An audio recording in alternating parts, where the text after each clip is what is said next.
Sekitar 2.000 tahanan dimuat ke dalam bus secara bertahap, dengan dikawal sekitar 1.200 tentara yang ambil bagian dalam operasi keamanan untuk membawa para tahanan ke penjara baru dalam konvoi bus dan helikopter.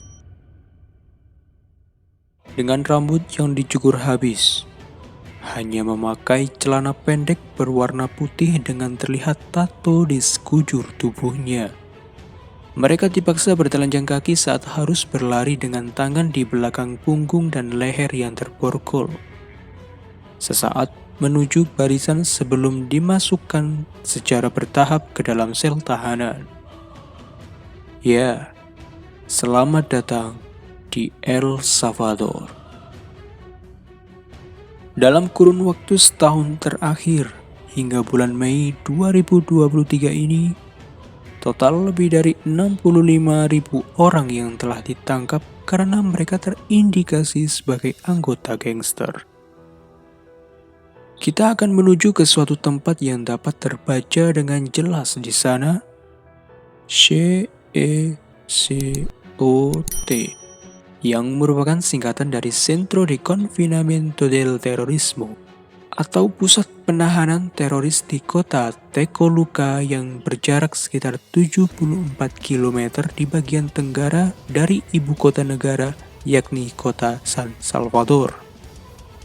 Bangunan ini diresmikan pada bulan Februari 2023 kemarin, yang sengaja dibangun di daerah terpencil agar jauh dari lembaga publik serta kontak dari dunia luar. Cakupan penjara terbesar di benua Amerika ini terdiri dari 8 bangunan yang terbuat dari material beton yang kokoh, yang luasnya diperkirakan sama luasnya dengan 6 lapangan sepak bola, dengan kapasitas yang disiapkan untuk 40.000 narapidana. Masing-masing bangunan memiliki 32 sel dengan luas sekitar 100 meter persegi. Setiap sel dirancang untuk menampung lebih dari 100 narapidana. Fasilitas yang ada di setiap sel hanya 2 bak cuci dan 2 toilet. Ada 80 ranjang logam untuk setiap 100 tahanan dan tanpa kasur. Dan yang tak akan luput juga dari bangunan ini adalah sistem keamanan yang canggih dengan kamera pengawas CCTV serta ditambah dengan penjagaan ketat dari sekitar 1.000 personil militer. Mereka yang ditangkap oleh pihak militer diduga mereka adalah para gangster yang telah bertanggung jawab atas pembunuhan, pemerasan, dan perdagangan narkoba. Karena di El Salvador, gangster dianggap secara ekstrim sebagai teroris yang berbahaya bagi negara dalam beberapa tahun belakangan. Kendati demikian, beberapa dari orang-orang yang ditahan ini sebenarnya tidak ada hubungannya dengan para gangster.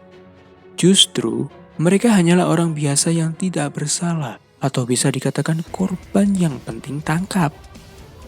Padahal sebenarnya beberapa dari mereka hanyalah pekerja serta anak-anak yang ditangkap dengan sewenang-wenang. Dan sekarang mereka harus menghadapi proses hukum untuk membuktikan bahwa mereka tidak ada hubungannya dengan organisasi kriminal manapun. Namun, yang menjadi persoalan adalah dari sekian banyak orang yang telah ditangkap ini, ternyata banyak dari mereka yang tidak diproses hukum terlebih dahulu. Dan hanya sedikit dari mereka yang mendapatkan kesempatan untuk menyatakan ketidakbersalahan mereka di depan pengadilan.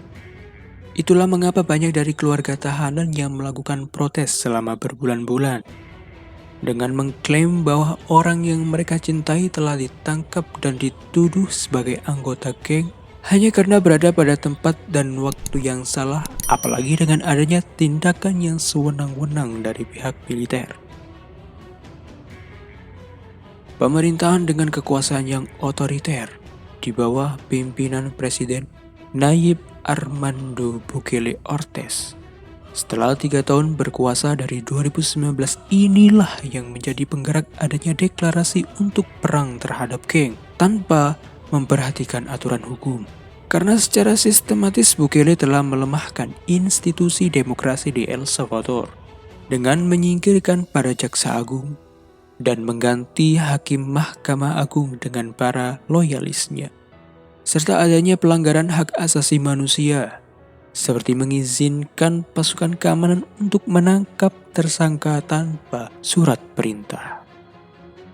Langkah yang dianggap kontroversial oleh para pengamat politik, hukum, serta kemanusiaan dunia ini selalu ditekankan dengan dalih untuk mengurangi tingkat kejahatan di negara Amerika Tengah itu dengan andil militer yang mendukung penuh strategi keamanan dengan berperang melawan geng di seluruh penjuru negara untuk membawa kedamaian bagi warga Salvador. Semua berawal dari 27 Maret 2022 lalu. Sesaat setelah menyusul lonjakan kekerasan geng yang menewaskan 62 orang dalam satu hari di seluruh negeri.